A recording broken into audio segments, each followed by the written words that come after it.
Hey Kelly, how you doing? This is Larry George calling. I know it's immediately before the meeting, and I just want to say hello, and also I'll express gratitude on the public portion for the continuation of the alternative support for alternative living quarters for those who have been uh, uh, removed by a fire condition. That's a good thing. I also wanted to ask you some things. For instance, who will be the next registrar? And that's of interest too. You know, we had discussed that.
Good evening, everyone. I want to thank everyone for joining us in person in Hartford. Also, those who are watching from Hartford Public Access Television Station, um, viewing the program and Comcast 6032 and Channel 96 for uh, Comcast and Channel 96 for Front. The public comment will be conducted in accordance to the following rules. I'm just going to read a few housekeeping items. Each person shall give his or her name, address, and if he or she represents a group, shall in addition state for the record the name and address of said group or organization. Each speaker shall limit his or her remarks to 3 minutes. I'm not sure who are going to be our timekeeper today. Uh, Majority Leader, don't see it. Yeah.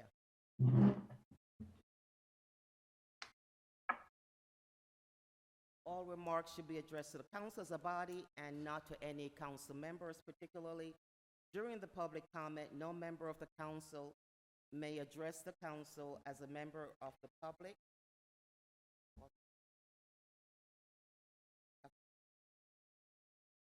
Yes. Hello. Can I be heard? Yes, Dr. Joyce, give us a minute. We're just finished doing some house cleaning. House Of cleaning. course. We will give Housekeeping you is a fun. call. We'll call you. You'll be the first one. Okay? Okay. Oh, there you go. All right. So during the public comment, no member of council may address the council as a member of public. Any person making personal or scandalous and impertinent remarks or who becomes boisterous while addressing the council shall be barred from further audience at said meeting unless permission is given to remain at the gathering. During the public comment, there shall be no debate by council, although questions may be asked by council of person making such presentation. Tonight, for the public comment, we're going to be joined by Councilman Rosado, Councilman Amilcar Hernandez, Councilman Kelly Billadu, Majority Leader Marilyn Rossetti, Shirley Surgeon, the Council President. We also have a company tonight. We have our treasurer, Harmon Sierra, who is joining us because we're going to be honoring our town clerk tonight.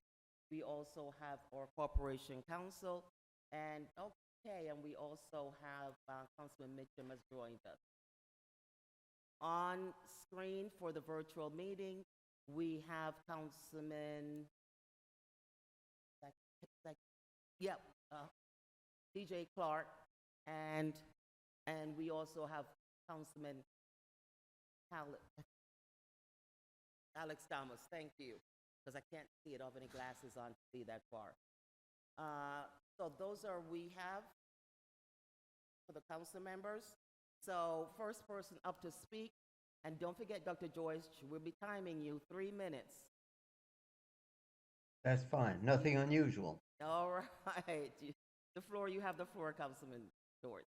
Okay, well, also not unusual is our gratification for seeing those on the screen, either in person or through the hybrid mechanism. And just on one happy event, I think, is the consideration of those who have been forced out of their housing by fire.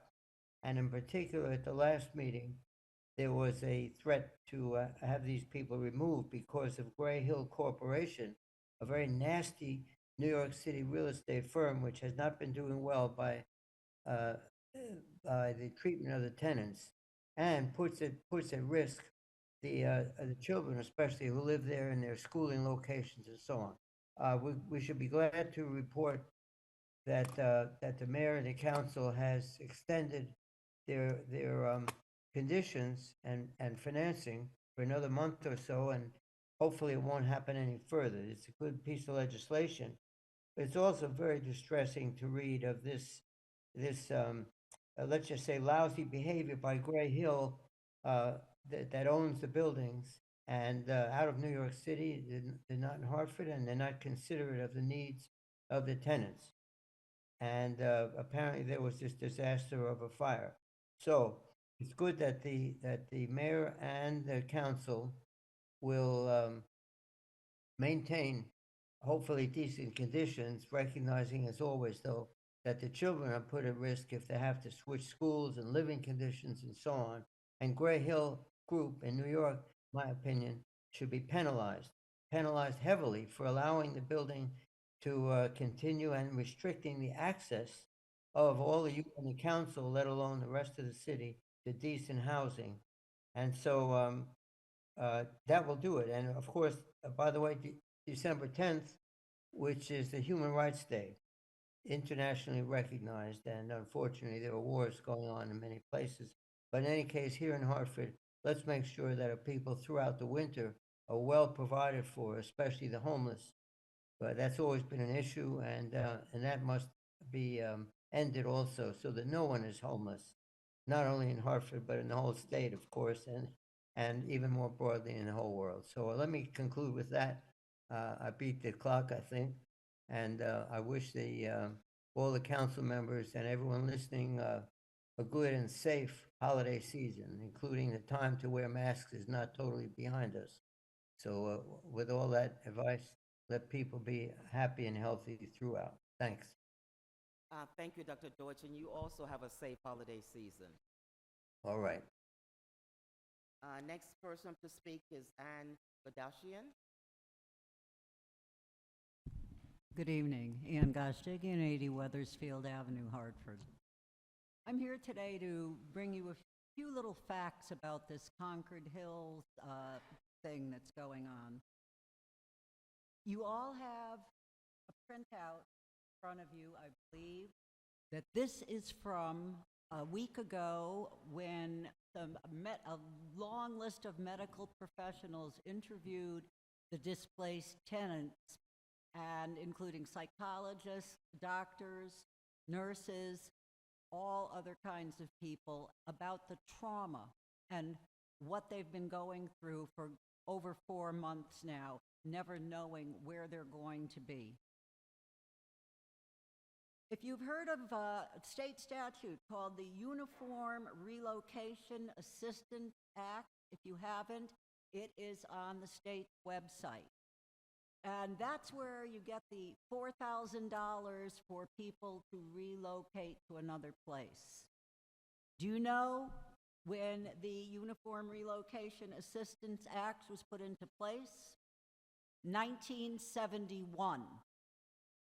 In 1971, if you had $4,000 and rented a 2-bedroom apartment in Hartford, that would last you about 9 months worth of rent. I know, I was there. I lived in several of them in the 60s, 70s, and 80s. And yes, you could get a good apartment for between $400 and $550 a month. Utilities included, your appliances included. It was very good. Now, if these people take the $4,000, which the mayor has suggested they do, and I've looked at the list of apartments that they said they should check out, that $4,000 would be gone in 10 minutes because they'd have to pay the first month's rent, the last month's rent, and the security deposit. Bingo, your $4,000 is gone. Do you understand why they are not willing to accept that? In today's world, a fair amount would have been, say, $20,000 in the Reunification Act. These are very good people. They're good citizens. They're longtime Hartford residents. They're having a hard time. Now they've been told, and believe me, the mayor has said, and I've taken all these quotes from earlier in the year, how he's going to tell these slumlords and these people who don't take care of their buildings to get the hell out of Hartford. That's what it said, right there. About a month ago, he was quoted to another journalist saying that he was frustrated and he was going to have the city go in, excuse me, please let me finish, Shirley. This is important. The city was going to go in, finish the repair work, and Gray Hill would have to pay for it. Let's face it, folks, and everyone knows this, Gray Hill has deliberately slowed down on the repair of the apartments. Deliberately. It's what you call, excuse me, a pissing contest. They want to see who's going to blink first. And they're hoping that the residents will do it and just go away. But those were their homes, and many of them have lived there for many years happily in a community, a very tight community, and they want to go back there. January 10th is 32 days away. If Gray Hill gets pressured by the city, they could finish those repairs by January 10th. I would like this council to urge the mayor to do so. Pressure them. Make it hard for them. And if not, run them out of Hartford and never let them come back again. Thank you.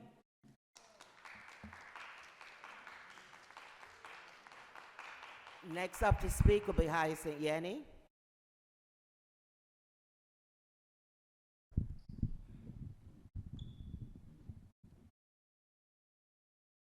Good evening, everyone, council members, state treasurer.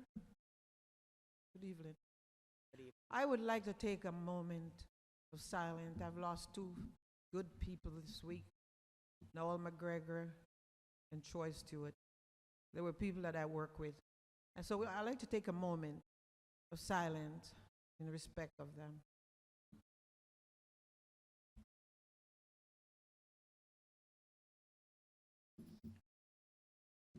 Thank you. So again, I'm here. Couple things I like to say.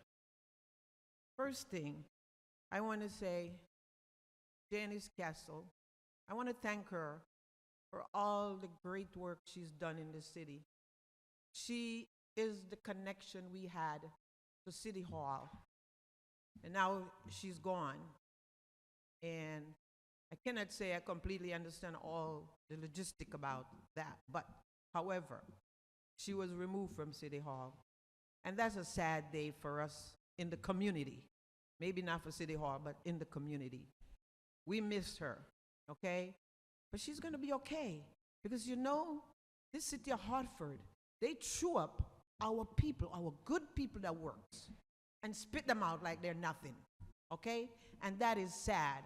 If we can change the way we do business in this city, we could keep a lot of our good people, the people who actually do work, okay? Because she actually worked in the community with us as community people, all right?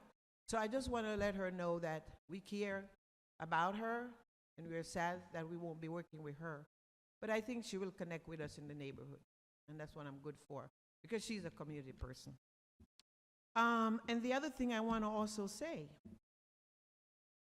our registrar office, Noel is gone.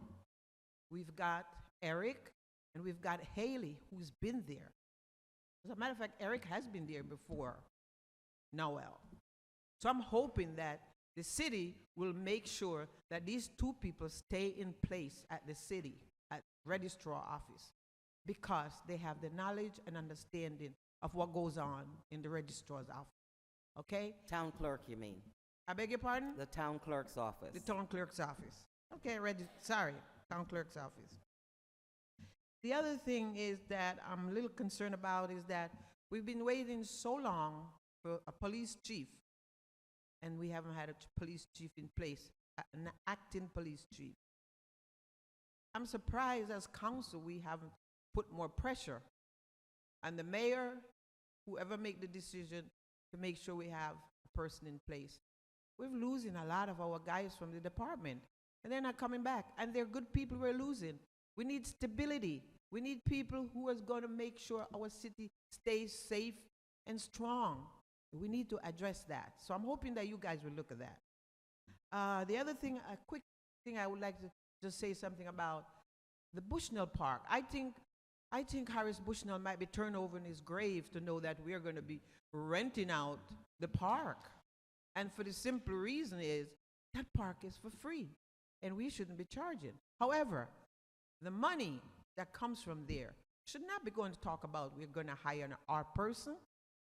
Art money should be coming from somewhere else. That money should be put in the trust fund for the park, not to hire a staff. What happened when that person is no longer renting that space? Well, that person that we hire for the art will be gone.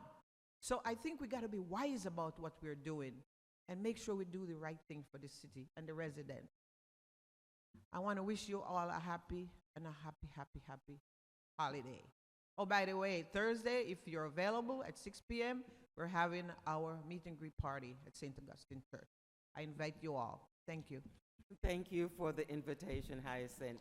I just want to remind everyone that there is a 3-minute limit. I know, but okay. I just had to say what I have. All right, so I'm going to really start holding everyone to that. The next person up to speak is Raquel Calderon. Good evening, City Council. Good evening. I am sorry that I couldn't attend to on Wednesday for a city clerk. I was working, and I give my condolences to the family. I came here especially to talk about that. Yes, I'm going to talk about the new city clerk. I hope the city council taking conscious, somebody who worked really hard, very efficient, like always before Kelly left. You know, Eric has been doing the job, and he's excellent in his work. He has experience, and I hope you know there's no politics playing in this this time. And I'm just gonna follow up on that, and you have to choose somebody who knows what they're doing, and he was loyal to the city for a long time. And it's about time, and I'm sorry that the other city clerk passed away. I am really sorry, especially the way it happened. Thank you. Thank you, Raquel. Next up to speak is Tracy Filmy. Tracy? You signed up. Hello and good evening, everyone. Good evening. 3 minutes ain't gonna be enough, so I'm gonna just say this quick. Well, you can come back next month. We'll be here. Next month, I don't know, Miss Surgeon, I don't know. But it's very saddening that we lost. And Miss Castle, the everything to our city. I don't know what's going on with this building, but something have to change. Something have to change. And where is Arun, and why isn't he here? Why isn't he here? He's never here to stand in with you guys. 3 minutes, they ain't gonna work for me. I'm gonna respect the time and respect everyone that's here, but I'm pretty sure y'all know me and y'all know exactly how I feel about everything that's going on in our city, in this building. It's sad. It's really sad. And what happened to Janice is terribly sad. So I'm gonna just leave it there, and hopefully the next meeting I decide to show up for, Arun is in the building. You know, we have terrible representation, and he is terrible. Sorry, but it is what it is, and everybody knows that. And I'm gonna just leave it there. And Ms. Surgeon, I'll see you before next month. Thank you, Tracy. Next person up to speak, Michael Downs.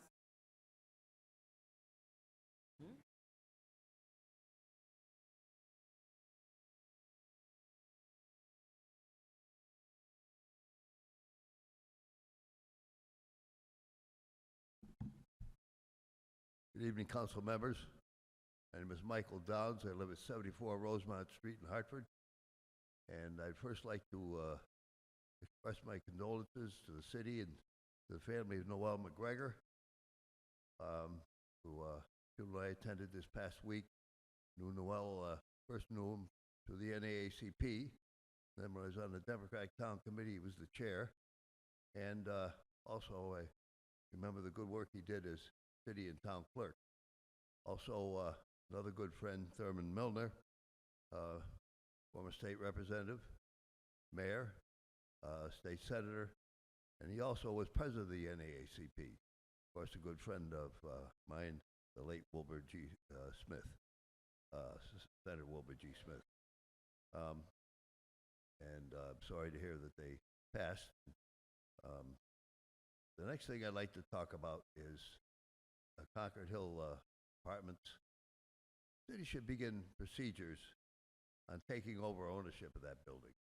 Throw these people out of the city. I mean, they're no good.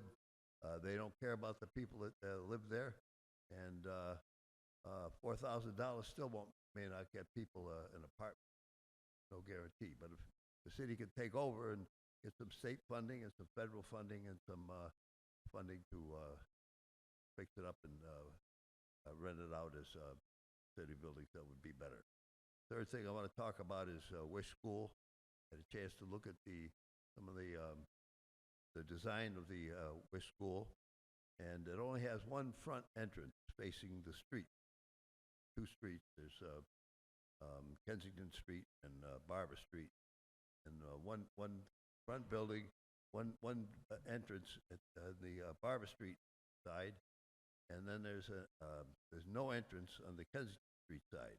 There should be at least two entrances, and I do object to that, but I think at the best thing we could do is have the city fire marshal take a look at the plan and see if there should be one more entrance going out toward the street. Thank you. Thank you. Next up to speak, Myra Melendez.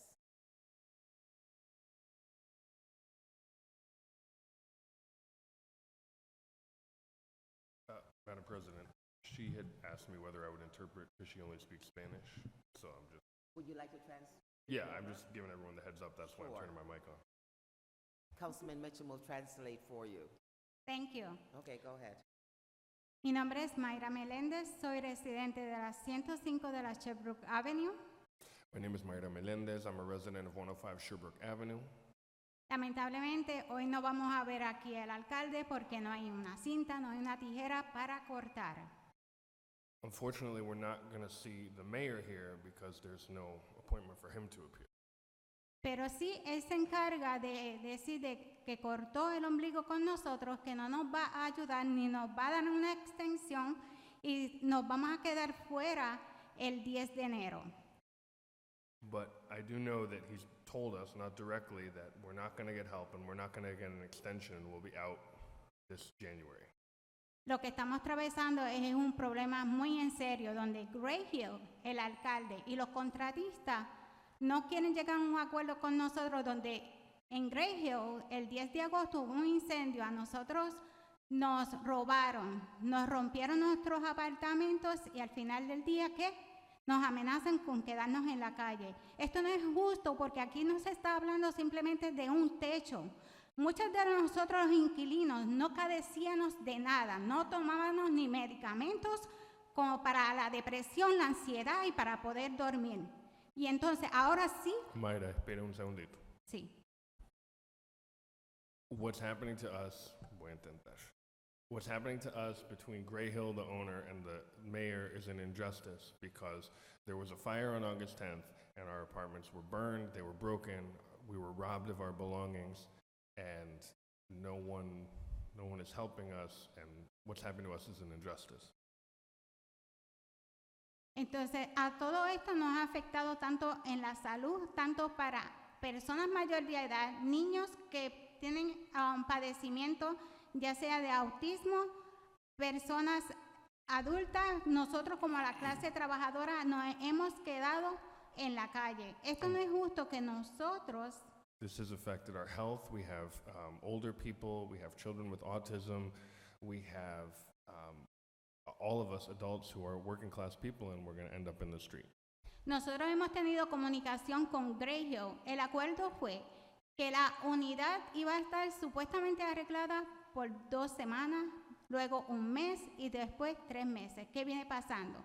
La otra parte que no fue afectada por el fuego, se supone que a nosotros nos dieran la prioridad y nos la pasaran a nosotros con la misma cantidad que nosotros estábamos pagando la renta. So we were always told from communications from Gray Hill that our apartments were going to be ready in 2 weeks or 3 weeks or a month. And then what happened? It didn't come through. And we were also told that the other part of the building that wasn't damaged by fire, we would have priority to get back in there at the same rents as we had been paying in our old apartment. Porque no nos dan la prioridad de nosotros estar en el otro lado que no fue afectado. ¿Por qué? Porque la renta es mucho más cara de lo que nosotros estamos pagando ahora mismo. And so, but they're not giving us priority over there. And so what happens? The rent that they're charging is much, much more on the other side of the building than what we had been paying. Cuando tenemos nuestra conversación con Gray Hill se dedica a echarle la culpa al alcalde. El alcalde le echa la culpa a Gray Hill y al final al cabo, el 10 de agosto, todos nosotros nos vamos a quedar sin un techo. Ustedes, que son el cuadro, ¿pueden hacer algo por nosotros justo? So whenever we talk to Gray Hill, they blame the mayor. Whenever we talk to the mayor, he blames Gray Hill. But we've been without a roof since August 10th, and so we have to ask you, the council, are you going to do something about this? Nada de esto para nosotros ha sido fácil, pero ante toda la unidad de Gray Hill, yo me siento orgullosa porque nosotros somos como militares, soldados, no dejamos ningún inquilino caído y como buenos soldados y como nos hemos convertido en comunidad, vamos a luchar y cada vez que tengamos que venir aquí, vamos a venir aquí y vamos a hacer asistencia. Gracias. So it has not been easy for us, any of this process, but I know that we have been strong. We've been like an army, and just like an army, we have not left any tenant behind, and we will not leave any tenant behind, and we will keep fighting, and we will show up here as many times as we have to. Thank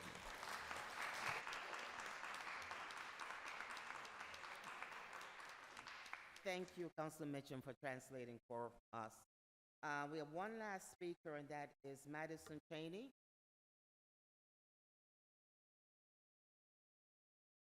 Good evening. Hi.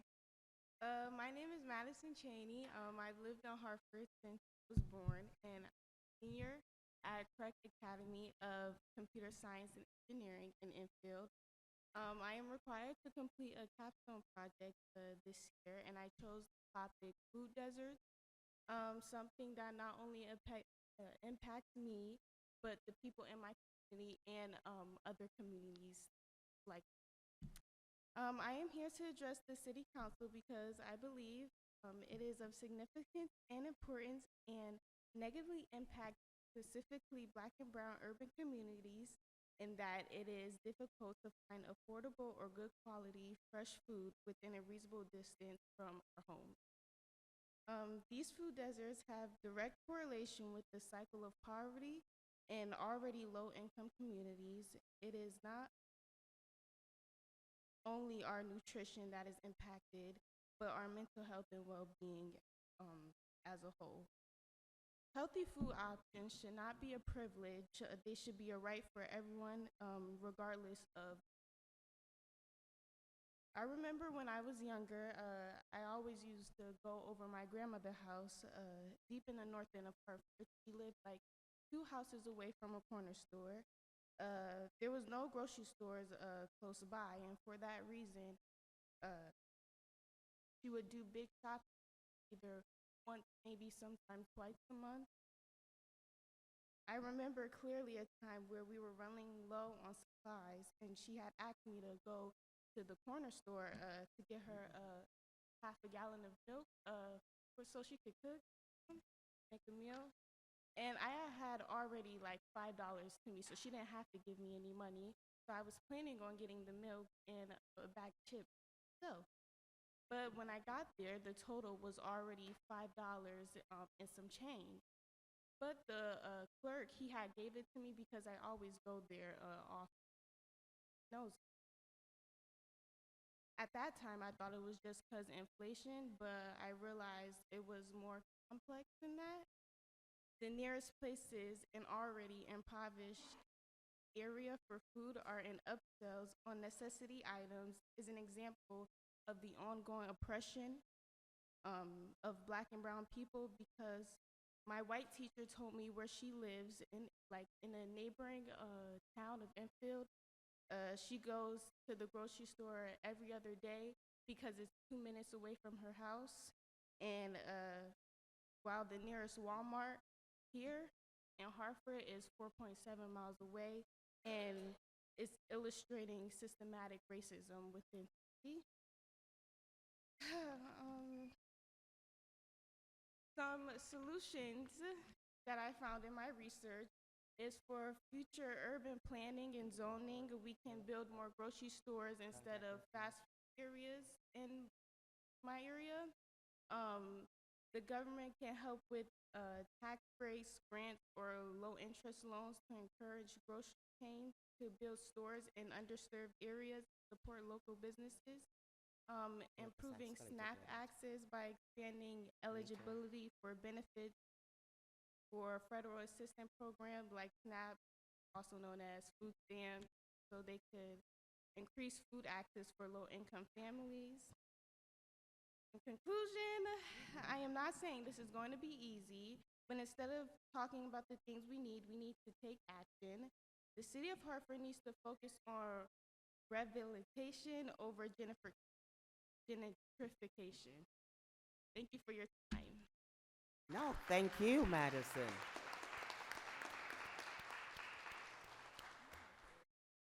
Madison, we would love to get your contact information, how to reach out to you, because you certainly are a good advocate, to get a grocery store in the city.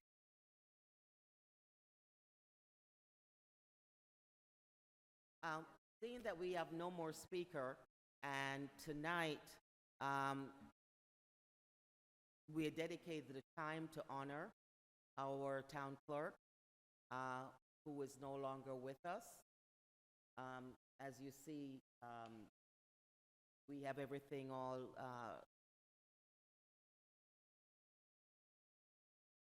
I don't think. Oh, okay. I'm listening to you.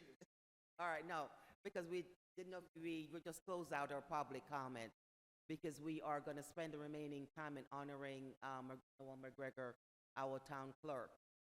Not sure if any of the council members have anything to say before we start with the honoring. Oh, before we do that, we do have a video that we made for the family. Can we get that started?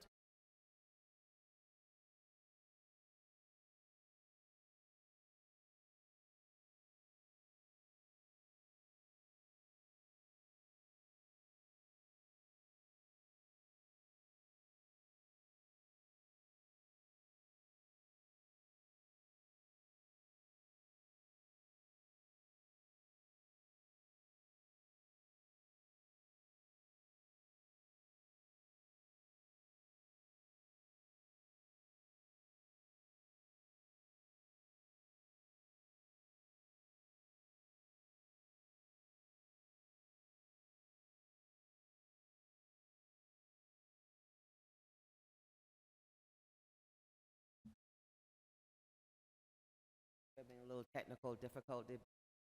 We will get that started. Mike, do you have it, or do we need to put it on the video?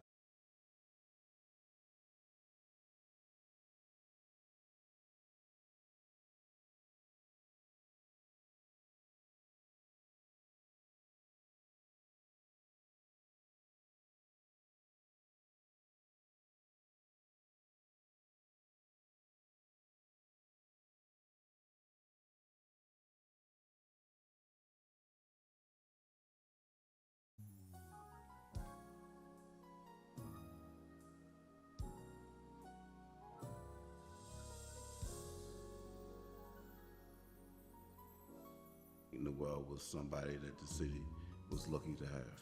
He was a great mentor, a great friend, a true son of the city. He loved Hartford, Connecticut. He kind of walked me through as a young rookie. He helped me prepare for my sergeant's exam. He was very instrumental in my ascension to the chief of police. I could not have done any of those things without Noel's help. You know, again, we served on the police department together. You know, I was grateful for that. But informally, he was a mentor of mine. You know, I never, sat down and told him that I consider him a mentor. But I watched and I listened and I learned from him. And he wouldn't look at things as a problem. He would look at them as an opportunity to get ahead, to move people forward. He listened before he spoke, and then when he spoke, he meant what he said. It's the best way to say it. He was a good friend, a good confidant. He assisted me in putting my cabinet together, all my department heads, kind of gave a pause to crisis and a lift to hope. And that's what I remember the most about Noel. He ran the food kitchen over on Prospect. I saw sort of the way that Noel was a hub for the city and all the people that connected him and also all the good that he did radiating outward with his quiet confidence. And that was really moving for me because I knew his resume, right? And I knew him as a person involved in the operation of the city. But then I really saw him as a human being connected to the life of the city in a way that impacted so many people. As a city clerk, I mean, you provide, all of the official record keeping for the city and provide guidance to the council administratively. And I think Noel always did that with grace, with a positive attitude. As I was joking when I first sat down that, it can be a very intense, fast-paced work environment. And I think Noel always took the time to sort of slow down and have meaningful conversations, even while navigating the hectic pace that sometimes can be City Hall. When Noel left the job, we went into a pandemic, probably a month later, and he stepped up in that office to do something that none of us knew how to do. Virtual council meetings that are governed by government. It's not just like, let's have a Zoom meeting. We had to really make sure we knew what we were doing, and it got done. So, you know, kudos to not only him, but how he brought everybody together. So it was appreciated. Number of absentee ballots in Hartford probably quadrupled, if not more so.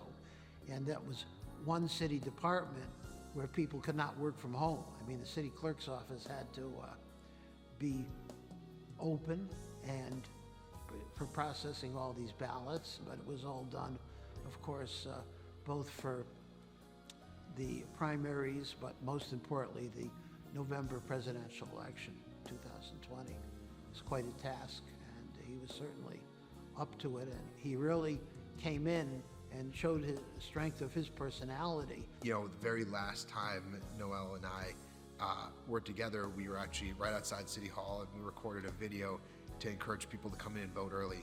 And he, in the clerk's office, was always thinking about ways in which he can get more people involved in the political process, more people involved in civic engagement, and trying to, until the very end, try to get more people out to vote in this election, which just shows his level of commitment for both this community, for this country, and for the world he wanted to build. He's got a big heart. He's a very happy person. He's more than willing to give to the community and to help someone out, and that's exactly what he does. I think Noel impacted his community almost daily. Noel as a person was, you know, just a fighter for the common person. You know, I think he looked for injustices in his own community, and he looked to right those, you know, if it's as a police officer, if it was as town chairman, and you know, anything he'd do to help his people. I will remember Noel really for his love of the city, his passion for public service. Again, whether it was, you know, transition from his time as a police officer here to, you know, his volunteer position on town committee and as chair, to the clerk's office there, serving in an official capacity. Just again, wanting to help people that were less fortunate, and just his love for the city and for the people in it. I think for a lot of people, they can say that Noel helps them get their political start. That's true for me. For a lot of people, they can say, you know, he helped run their campaigns. But when I think of Noel, what I remember most is the fact that week after week, he made one of the largest food pantries in this city possible. There are thousands of people who were able to put meals on the table for their family because of the work that Noel did. It's a really moving thing, and I think a tribute to a man who had a big public presence in the city, but his private service told the real story. One of the things I remember, you know, at the end of the night, if he had, you know, leftover food at the restaurant, he gives it to the homeless people. He was the type of man, it wasn't about him, it wasn't about himself, it was about what's the greater good for the community. And he certainly encouraged us, or encouraged people who run for office to want to do better on behalf of the residents and the voters in the city. And that is my vivid memory of him. When my mom was sick recently, he made sure that I was okay, made sure my mom and everything was, we had what we needed. He was very helpful to all the employees and the staff that was here. Noel was very stern, great heart of gold. If you ask him and if it was something he could do, he'd go all his way to do it. That was Noel. So Noel has always been an icon sort of figure within the city of Hartford. He always took honor in his position, whichever one it was. He always looked out for the well-being of the community, whether it be with politics, shelters, making sure people had enough food.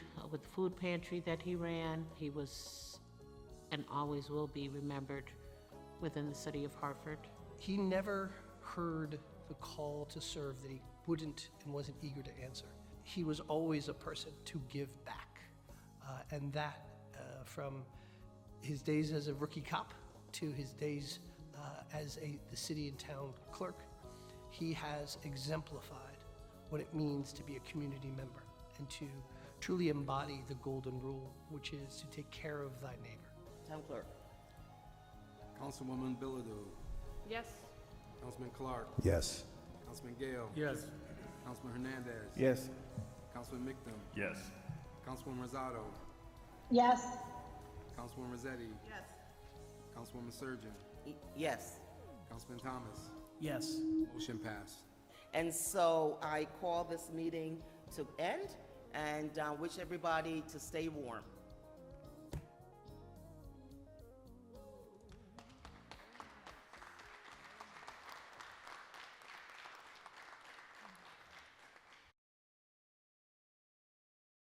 To the McGregor family, I know words don't actually,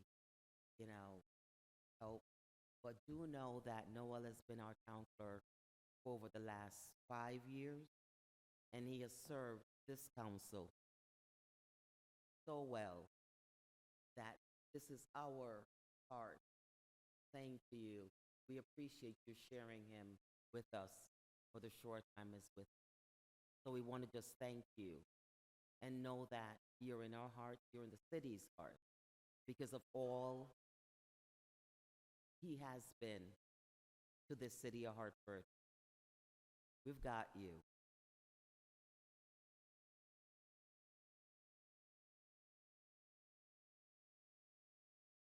So before we conclude, we give a proclamation that we would like to present to you. Would that be okay? Would she be okay? All right. So once we go down and let the proclamation.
I gotta put so I can read.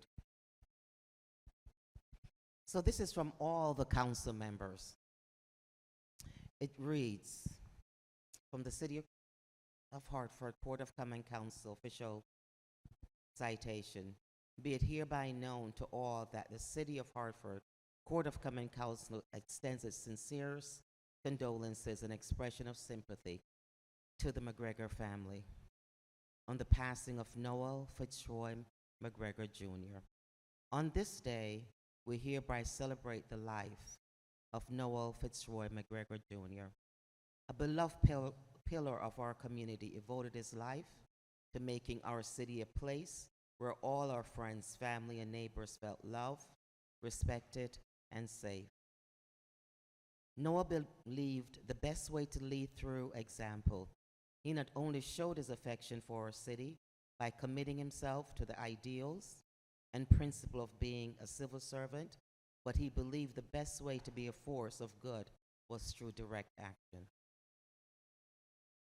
Whether Noel was assisting residents who are most in need through volunteering and supporting local nonprofits, or upholding the great ideals of our democracy by supporting free and fair election, Noel's kindness and faith served as a guiding light and drove his unwavering commitments to our city. Today, Hartford Court of Common Council commemorates Noel Fitzroy McGregor Jr. and all the ways he has touched the lives of so many people. His kindness, faith, strength, gift for connecting with people over a good meal, shall live on through the immense respect and fondness he showed everyone whose life he touched. His remarkable legacy will live on through the joy he brought to others, the people whom he mentored, and through his many immeasurable acts of kindness. We thank you for sharing Noel Fitzroy McGregor with us.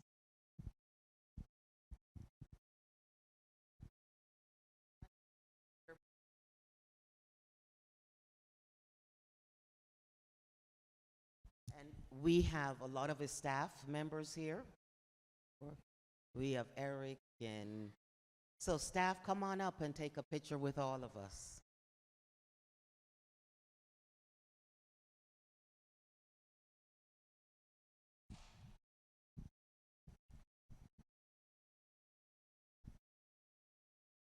Well, come on, I guess we're gonna come down a little bit more.